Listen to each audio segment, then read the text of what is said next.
So hello everyone, today we'll be learning about abnormal uterine bleeding, but before that we have to understand what is normal menstrual bleeding. So what is normal menstrual bleeding? So first is the interval. So what is the interval of normal menses? It is 21 to 35 days. What is the average? Average is 28 days. What are the normal days of bleeding? Normally it is of 2 to 8 days. What is the average? Average is 4 to 5 days. What is the volume? Normal volume of blood loss? So normally the volume of blood loss is 20 to 80 ml.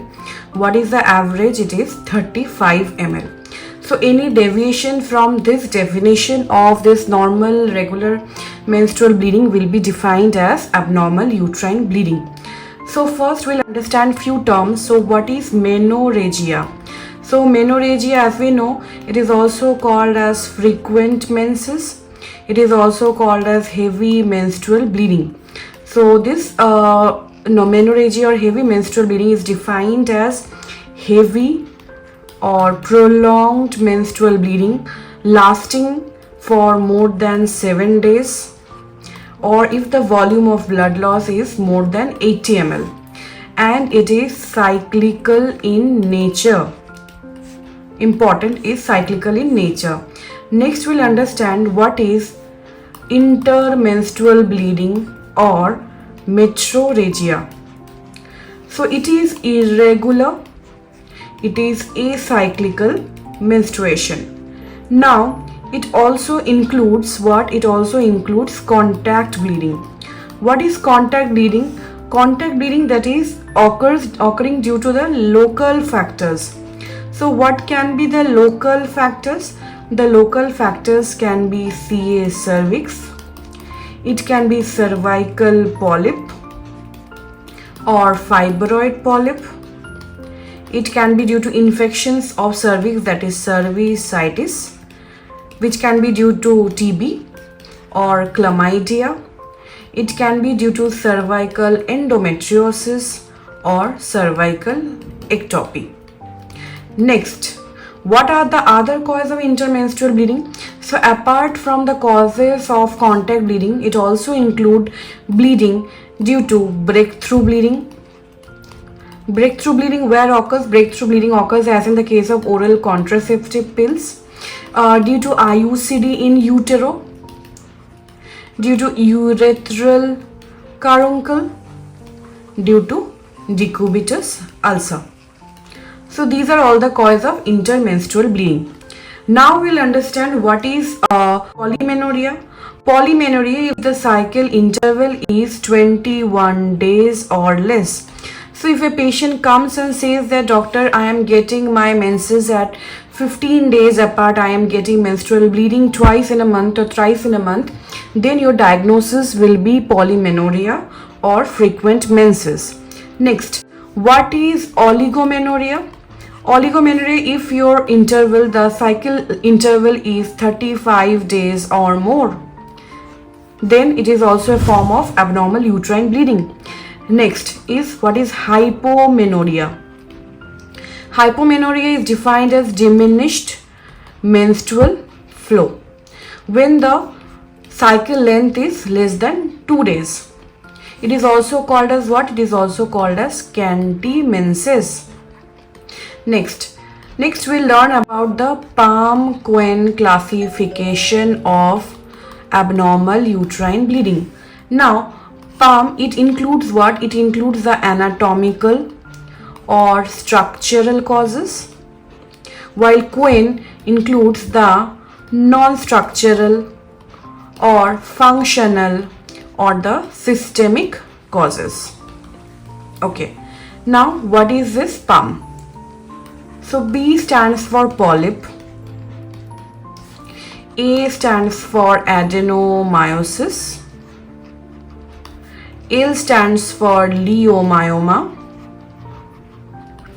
and M stands for malignancy and hyperplasia. Next, what is this COEIN? So C stands for coagulopathy, O stands for ovulatory dysfunction, E stands for endometrial causes. I stands for iatrogenic. And N is not yet identified. So this is all the FIGO classification of AUB, that is PALM-COEIN classification. This is a very important topic. It is asked in many exams. It will be asked in your Viva as well as in your theory, and next in your private practice as well as in your government setup. Everywhere you have to classify the patient as PALM-COEIN. You have to understand the basic differences, and you have to understand what you will do and how you are gonna treat. So next we'll understand some few causes of AUB. We'll divide it into the various causes, like causes due to pelvic pathology. What are the pelvic causes of AUB? It is due to fibroid or leiomyoma. It can be due to adenomyosis. It can be due to endometriosis. It can be due to tubercular endometritis. Another tumor which also causes AUB is granulosa cell tumor of ovary. It is a estrogen secreting tumor. Okay, we'll understand in details about GCT in some other class. Next, what are the systemic causes? What are the systemic causes of AUB? It can be due to liver dysfunction. It can be due to chronic renal failure. It can be due to coagulopathy. It can be due to severe hypertension. So severe hypertension can also cause AUB. Therefore, whenever a patient comes with AUB, you have to also take BP, because severe hypertension can cause AUB, as well as if a patient comes with heavy menstrual bleeding, her BP can fall down and you have to treat accordingly. Therefore, it is very important to record her blood pressure. Next, what else? What are the hematological causes of AUB? So hematological causes, as we say, coagulopathy, then ITP, idiopathic thrombocytopenic purpura, then platelet deficiency, then leukemia, then another is a von Willebrand's disease. So these are all the hematological causes. Next, some endocrinal causes we'll study. Endocrinal disorders like PCOS, okay, then thyroid dysfunction.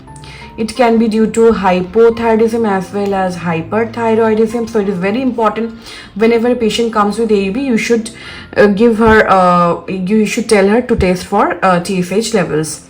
Next, what else? Hyperprolactinemia.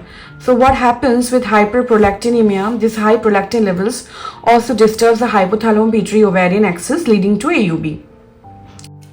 So now we'll understand what is included under ovulatory dysfunction. So it includes oligoovulation, anovulation, polycystic ovarian syndrome, and corpus luteal dysfunction. Next, we'll understand what are the causes included under iatrogenic causes. It can be due to withdrawal bleeding with oral contraceptive pills, or IUCD in utero, or levonorgestrel intrauterine system, or Mirena. So these are all the common causes of AUB.